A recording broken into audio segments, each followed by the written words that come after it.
ஆத்துமனேசரின் அங்கமகத்துவங்கள். தியானம் 24. ஆத்துமனேசரின் முகம் 1ஆம் பங்கு. வேதம். இயேசு பேதுருவையும் யாக்கோபையும் அவனுடைய சகோதரனாகிய யோவானையும் கூட்டிக் கொண்டு தனித்திருக்கும்படி உயர்ந்த மலையின் மேல் போய் அவர்களுக்கு முன்பாக மறுரூபமானார். அவர் முகம் சூரியனைப் போல பிரகாசித்தது. இருளிலிருந்து வெளிச்சத்தை பிரகாசிக்க சொன்ன தேவன் இயேசு கிறிஸ்துவின் முகத்தில் உள்ள தமது மகிமையின் அறிவாகிய ஒளியை எங்கள் இருதயங்களிலே பிரகாசித்தார். இயேசு எடுத்துக்கொள்ளப்படும் நாட்கள் சமீபித்த போது அவர் எருசலேமுக்கு போக தமது முகத்தை திருப்பினார். யூதர்கள் அவரை நோக்கி, உனக்கு இன்னும் 50 வயதாகவில்லையே, நீ ஆபிரகாமை கண்டாயோ என்றார்கள். போதனை. மேலே பார்த்த வசனங்களிலிருந்து நாம் ஆண்டவர் இயேசு கிறிஸ்துவின் முகத்தை பற்றி 4 குறிப்புகளை அறிகிறோம்.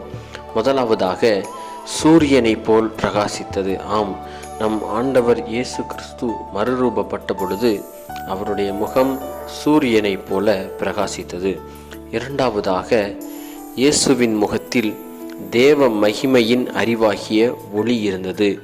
ஆம், மாம்ச கண்ணிற்கும் மனதிற்கும் எட்டாத தேவ மகிமையும் அறிவும் அவருடைய முகத்தில் இருந்தது. மூன்றாவதாக, பாடுபடும் திசையை நோக்கி மன சந்தோஷமாய் திரும்பினது. ஆம், நம் ஆண்டவர் இயேசு கிறிஸ்து தாம் படப்போகிற பாடுகளை ஏற்றுக்கொள்ள சந்தோஷமாய் திரும்பினார். நான்காவதாக, இயேசுவின் முக சாயல் அவர் வயதை மறைத்தது.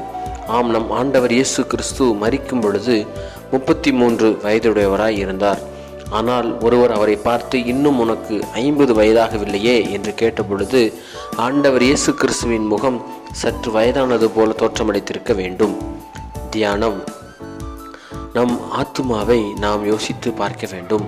நம் ஆண்டவர் இயேசு கிறிஸ்து வெளிப்படுத்திய அதே முகத்தை நாம் பார்க்க துணிய முடியாது. அப்படி நாம் ஆசைப்பட்டால் மனம் குனிந்து விழ வேண்டும். அதை நாம் பார்க்கக்கூடாத பாவியாய் இருக்கிறோம். எந்த பாவியும் நாம் முழு பாவ உருவமாய் இருக்கும் பொழுது அவர் பக்கம் செல்ல முடியாது என்று அடிமையின் ரூபம் எடுத்து நமக்காக வந்திருக்கிறார். எனவே நாம் அவருடைய மறுரூபத்தை பார்ப்பதற்கு முழுவதுமாய் அந்த பிரகாசத்தை, அந்த அறிவின் மகிமையை அறிந்து கொள்வதற்கு முழுவதுமாய் அவர் அண்டை நாம் கிட்டி சேர வேண்டும். ஆண்டவர் இயேசு கிறிஸ்து நம்முடைய பாவங்களுக்காக சந்தோஷமாய் சிலுவையிலே அடிபட சென்றார். பரியாசம், வாரடி, சிலுவை, கொலை என்று அனைத்தும் நடக்கும் என்று அறிந்தும் சந்தோஷமாய் சென்றார். காரணம் என்ன? நம்முடைய பாவங்களுக்காக என்று சொல்லி நாம் உணர வேண்டும்.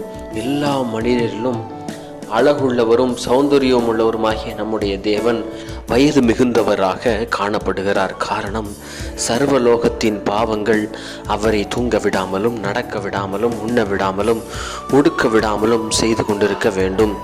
நாமும் அதே போல அவரை பிடித்திருக்கிறோம், கட்டியிருக்கிறோம், அடித்திருக்கிறோம், முகத்தில் உமிழ்ந்திருக்கிறோம், சிலுவையிலே அடித்திருக்கிறோம். காரணம், நம்முடைய பாவத்தினாலே அதை நாம் செய்து கொண்டிருக்கிறோம். இந்த நாளிலிருந்து நாம் அவர் அசட்டை பண்ணப்பட்டதையும் புறக்கணிக்கப்பட்டதையும் உணர்ந்து அவரை நோக்கி கெஞ்சுவோம். ஜெபம். மகா இரக்கமுள்ள பிதாவே, உம்முடைய முகத்தின் அறிவை எங்களுக்கு காட்டியதற்காக உமக்கு நன்றி.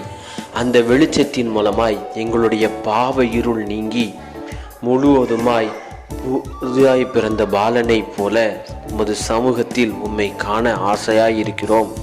உமது நாமத்தின் நிமித்தம் வரும் எல்லா துன்பங்களையும் முறுமுறுப்பில்லாமல், முகம் கோணாமலும் சகிக்கும்படி கிருபை செய்ய வேண்டும் என்று பிதா, குமாரன், பரிசுத்த ஆவியின் நாமத்தினாலே வேண்டிக் கொள்கிறோம். ஆமென்.